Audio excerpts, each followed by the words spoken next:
देखो समुच्चय, समुच्चय क्या होता है? किसी भी समूह को समुच्चय कहते हैं, किसी भी समूह को। तो खाली समूह मत बोल देना, सुपरिभाषित समूह को, किसी भी। अब तो गणित में समूह इसका एक ठो दूसरा नाम है समूह, समुच्चय का दूसरा नाम समूह। समूह बोल सकते हो, लेकिन पढ़ रहे हो मैथ, मैथ पढ़ रहे हो, हाँ? इसमें शुद्ध शुद्ध जानना जरूरी है। तो कैसा समूह होना चाहिए? सुपरिभाषित। कैसा होना चाहिए? सुपरिभाषित। सुपरिभाषित, सुपरिभाषित समूह को समुच्चय कहते हैं। देखना 11 का है ये, पहला चैप्टर 11 में भी है, पॉलिटेक्निक में भी पूछता है। किसी भी सुपरिभाषित समूह को समुच्चय कहते हैं। याद करने के लिए बस 2 वर्ड याद रखो, समूह और सुपरिभाषित। किसी भी सुपरिभाषित समूह को समुच्चय कहते हैं। अब देखो समुच्चय का प्रकार। समुच्चय को प्रदर्शित करने के लिए मुख्य रूप से 2 विधियां हैं। देखो पहला है सूची विधि, सूची विधि। दूसरा है समुच्चय निर्माण विधि। समुच्चय निर्माण विधि। समुच्चय प्रदर्शित करने की 2 विधियां, सूची विधि, समुच्चय निर्माण विधि। अंग्रेजी लिख देखा इसका है? जो समुच्चय दिया रहेगा, जो समूह दिया रहेगा, उस सबको लिख के सूची बना लेंगे, हो जाएगा सूची विधि। जैसे कह दे कि ए से जेड तक के अक्षरों को, अक्षरों के समूह को प्रदर्शित कीजिए। ए से जेड तक के अक्षरों को प्रदर्शित कीजिए। मान लो कोई कह दे समुच्चय, कोई समुच्चय ए है। ए एक समुच्चय है जिसमें इंग्लिश के सभी स्वर उपस्थित हैं। एक कोई समुच्चय ए है जिसमें इंग्लिश के सभी स्वर उपस्थित हैं, उसका समुच्चय बनाइए। तो उसको तुम ऐसे बना सकते हो, सूची विधि में से बनाओगे, सबका सूची बना दोगे। ए ई आई ओ यू, सूची बना दिए सबका, हो गया यह सब सूची विधि। सभी का सूची बना देना। अब का है कि 1 से 10 तक के सभी संख्याओं का समुच्चय बताइए। 1 से 10 तक के सभी संख्याओं का समुच्चय।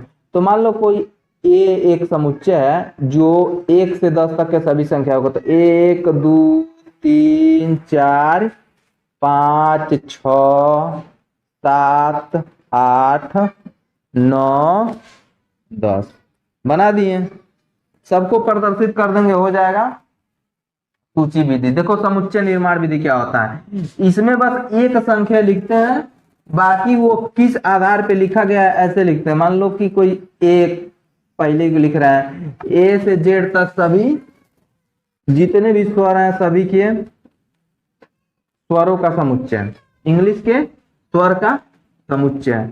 ये तो सूची विधि था। दूसरा समुच्चय निर्माण विधि देखो कैसे होगा। समुच्चय निर्माण विधि कहेंगे ऐसे, मान लेंगे यक्ष, ऐसे लिखेंगे यक्ष, यक्ष संबंध जो यक्ष है, जहां यक्ष ऐसे लिखेंगे, जहां यक्ष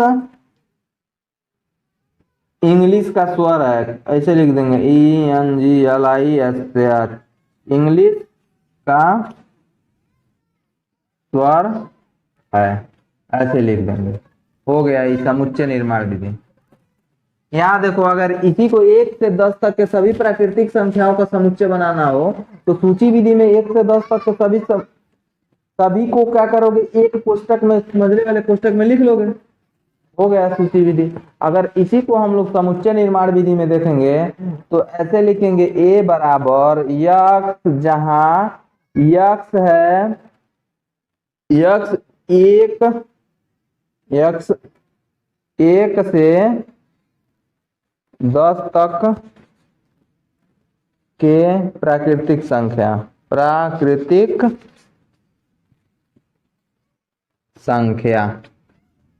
ऐसे लिख देंगे। अब इसी में क्या है कि सूची विधि सभी प्राकृतिक संख्याओं का समुच्चय बनाइए। एक उदाहरण देखो, हम लोग सूची विधि से सब समुच्चय बना ले रहे थे ना, सूची विधि से जो कहो वो बना ले रहे हैं। अब इसी में कह दें कि एक से लेकर कोई ऐसा समुच्चय बनाइए जो एक से लेकर अनंत तक के सभी संख्याओं का समुच्चय हो। कहां तक हो? इनफाइनाइट तक। जितने भी प्राकृतिक संख्या है सभी संख्याओं का समुच्चय कह दें। तो इसमें तुम लोग अगर सूची बनाते रहो तो एक से लेकर अनंत तक कितने संख्या है, हमारा बोर्ड भर जाएगा। हो पाएगा? नहीं हो पाएगा। तो उसको हम लोग केवल समुच्चय निर्माण विधि में ही बनाएंगे। ऐसे लिखेंगे ए यक्स लिखेंगे जहां यक्स जो है यह संबंधित है नेचुरल नंबर से, ऐसे लिख देंगे शॉर्टकट तरीके में। या फिर इसी को बड़ा करके लिख सकते हो, यक्स यक्स सभी प्राकृतिक संख्या।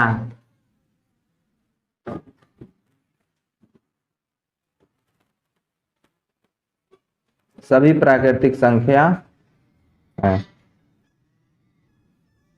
देखो एकल समुच्चय, एकल समुच्चय नाम से ही देखो स्पष्ट हो रहा है। एकल समुच्चय ऐसा समुच्चय जिसका अवयव मात्र एक हो, एकल समुच्चय कहलाता है। मान लो जैसे ए कोई समुच्चय है, इसमें कितने अवयव हैं? मात्र एक। ये हो गया एकल समुच्चय। जिसमें केवल एक ही अवयव हो उसको कहते हैं एकल समुच्चय। इधर देखो रिक्त समुच्चय, एम्प्टी सेट। ऐसा समुच्चय जिसमें कोई अवयव न हो, ऐसा समुच्चय जिसमें कोई एलिमेंट न हो। मान लो कोई ए एक समुच्चय है जिसमें कितने एलिमेंट हैं? एक भी नहीं। जिसमें एक भी एलिमेंट नहीं होते उसको फाई लिख देते हैं। एक बात ध्यान से देखने वाली बात है, हमेशा ऐसा ही प्रश्न पूछेगा। यही पूछता है समुच्चय, सब समुच्चय में यही वाला पूछता है। एक बार का पूछा हुआ भी है। देखो कैसे पूछता है, पूछेगा निम्नलिखित में से रिक्त समुच्चय है। रिक्त समुच्चय को हमेशा इसे फाई से प्रदर्शित कर देते हैं। कहेगा कि निम्नलिखित में से रिक्त समुच्चय है, ऐसे किया रहेगा। पहला बनाया रहेगा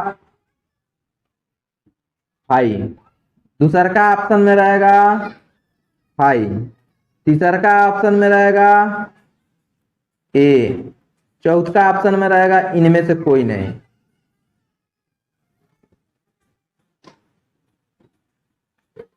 चौथा ऑप्शन रहेगा इनमें से कोई नहीं। देखो ध्यान से, रिक्त समुच्चय होता क्या है? रिक्त समुच्चय अगर बस फाई को हम लोग कोष्टक में बना दिए ऐसे, इस वाले ब्रैकेट में रख दिए तो यह एकल समुच्चय हो जाएगा। अगर बस फाई लिखते हो तब इसमें यह रिक्त समुच्चय है। बस फाई लिखते हैं तब रिक्त समुच्चय है। इसको एम्प्टी सेट कहते हैं। तब इसमें बताओ कौन सा एम्प्टी सेट है? दो वाला, हाई वाला ऑप्शन सही है। परिमित समुच्चय, परिमित समुच्चय इसको कहते हैं फाइनाइट सेट या फाइनाइट सेट। देखो परिमित समुच्चय होता क्या है? ऐसा समुच्चय जिसके एलिमेंट्स को गिन सकें। ऐसा समुच्चय जिसके एलिमेंट को गिन सकें। एलिमेंट का मतलब अवयव। देखना, एलिमेंट को अवयव भी कहते हैं, एलिमेंट भी कहते हैं। अंग्रेजी में एलिमेंट, हिंदी में अवयव। ऐसा ना कभी एलिमेंट बोल रहा है, कभी कभी अवयव बोल रहा है, तो तुम लोग भी कंफ्यूज हो जाना। ऐसे कंफ्यूज नहीं हो गए? देखो परिमित समुच्चय क्या है? ऐसा समुच्चय जिसके अवयवों को हम लोग गिन सकते हैं। कहे कि इंग्लिश के सभी स्वरों का समुच्चय बताइए, परिमित समुच्चय है कि अपरिमित समुच्चय है? देखो ए ई आई ओ यू लिख दिए। इसके अवयवों को तुम लोग गिन सकते हो कि नहीं गिन सकते? देखो इसके कितने अवयव हैं? 1 2 3 4 5, 5 अवयव गिन ले रहे हैं ना। कौन सा समुच्चय हो गया? परिमित समुच्चय। इसी का उल्टा सेम एक तो आता है 4 नंबर पे, अपरिमित समुच्चय।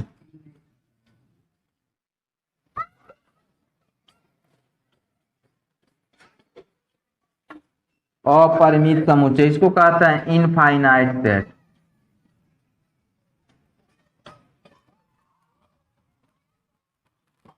देखो इनफाइनाइट सेट क्या होगा? सेम टू सेम इसी का उल्टा है।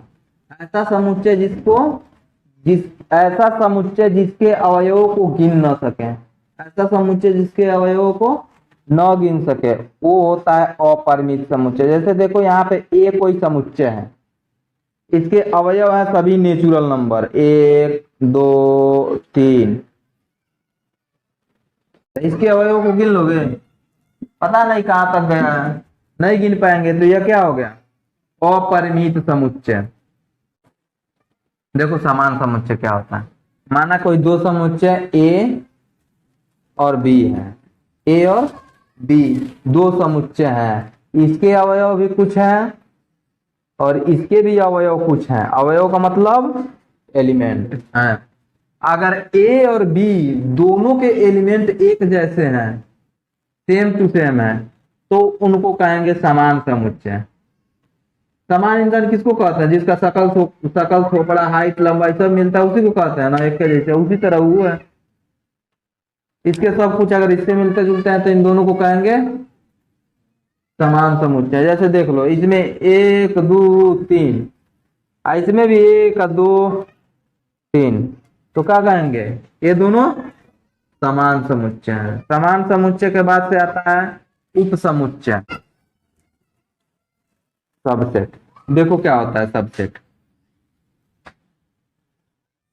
ए, देखो ए कोई ऐसा समुच्चय है जिसके सभी अवयव बी में भी उपस्थित हो। ए कोई ऐसा समुच्चय है, ए कोई समुच्चय है 1 2 3 4, 4 तक। ये कोई ऐसा समुच्चय है जिसके सभी अवयव बी में भी मिलते हो, बी में भी मिलते हो। मान के चलो 1 2 3 4 5 6 7, यहां तक हुआ। ए कोई ऐसा समुच्चय है जिसके सभी अवयव बी में उपस्थित हो। देख रहे हो ए के जितने भी अवयव बी में उपस्थित है ना, एक उसमें भी, एक इसमें, 2 उसमें भी है, 2 इसमें, 3 इसमें भी है, 3 उसमें, तीनों मिल रहे हैं ना दोनों। अगर ए के सभी अवयव बी में मिल रहे हैं तो ए को बी का उप समुच्चय कहेंगे। इसको ऐसे प्रदर्शित करेंगे, ए उप समुच्चय है बी का, इसको कहेंगे ए उप समुच्चय है बी का। देखो समष्टीय समुच्चय, इसको कहते हैं यूनिवर्सल सेट।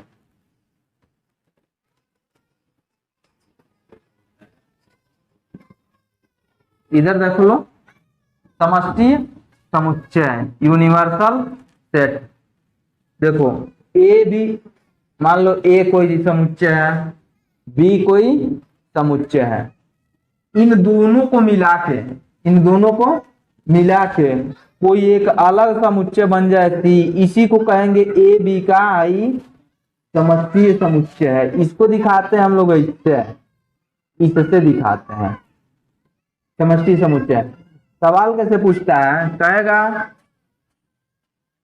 ए बराबर यदि 1 2 3 4 है, बी बराबर दे दे 5 6 7 8 9, बी बराबर इतना दे दिया। कहेगा इसमें कि ए यूनिवर्स बी बताइए क्या होगा, ए यूनिवर्स बी बताइए क्या होगा। तो इसका मतलब है कि इन दोनों को आपस में मिला के लिख देना है, इन दोनों को आपस में मिला के लिख देना है। तो ए यूनिवर्स बी जब निकालोगे, ए यूनिवर्स बी करोगे, तो इसमें जितने अवयव हैं उसको भी लिख लेंगे। अगर यहाँ पर भी मान लो 5 रहे, एक संख्या होती है, इसमें जितने अवयव हैं उसको भी लिख लेंगे। 1 2 3 4 5 लिख लिए। इसमें भी जितने अवयव हैं सबको लिख लेंगे। 6 7 8 9 तक है, बस हो गया यूनिवर्सल सेट। देखो ऐसा नहीं है कि 5 इसमें अगर एक एक्स्ट्रा है, इसमें भी 5 है, तो दोनों को 2 बार लिखेंगे। 2 बार नहीं लिखना है, एक ही बार लिखना है। यही है यूनिवर्सल सेट।